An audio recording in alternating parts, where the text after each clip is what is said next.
All right, 31-27 Colts here in week 6. They've definitely had prettier days in 2025, but 5-1 is also pretty good looking here through the first 6 weeks of the season. Let's start with the quarterback. I thought impressive resolve from Daniel Jones. He throws the early interception, kind of the first, whoa, what was that moment from him? And it took, 5.5 games before he has one of those moments, which is equally as impressive.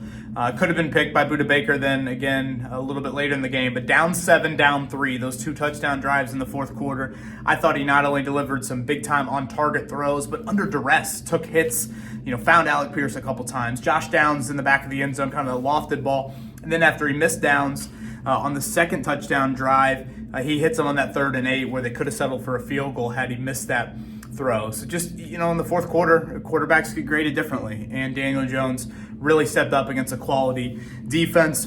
Obviously, speaking of defense, the Colts defense, they should thank the offense, honestly, and probably thank that official for not throwing the flag on Chris Lamons there late in the game. Probably the poorest effort, I would say, of the season, especially considering backup quarterback, down their 2 best running backs. Marvin Harrison Jr. leaves in the first half. And I get, we'll get to Mooney Ward here in just a second, but still, every level right now. First off, you have way too much invested into your defensive front to have as quiet of a pass rush as you have had. Linebacker-wise, you continue to have questions there. And then the depth at corner, it's obviously being really, really tested. And I think it's cracking a bit. So trade deadline's in 3 weeks, so I'll be curious how active the Colts are. I could make an argument probably for every level of the defense to find something right now. And obviously you're going to face more potent offenses than this one. That was a season high in points. And Brissett, a guy who hardly ever throws for more than 200 yards, had one of his better days of his career.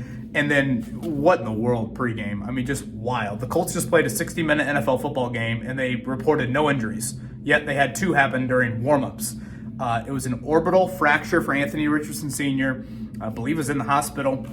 And so we'll see what they do at quarterback. Obviously you hope the best for Richardson. That goes without saying. But Colts, you would think, need to sign a quarterback. Riley Leonard was the only one left on the roster, and he was the backup today. And then Mooney Ward runs into Drew Ogletree in warm-ups with barely anybody out on the field. He suffers a concussion, so it's the second one he's had in the last month. Obviously, that impacts your defense. He would have, I think, shadowed Marvin Harrison Jr. today until he got hurt. So just a wild sequence there in warm-ups. But nonetheless, on a crazy day here at Lucas Oil, kind of a crazy game. 31-27 Colts out west. I'm looking forward to this one. I know the Chargers are banged up too, but Justin Herbert is Justin Herbert. So it should be a fun one here coming up. Week 7, 4 o'clock, Colts and Chargers. Kevin Bowen signing off. As always, got to thank Indiana Donor Network. This video is brought to you by Indiana Donor Network and Donate Life Indiana, reminding you to say yes to organ donation. Be a hero, save a life.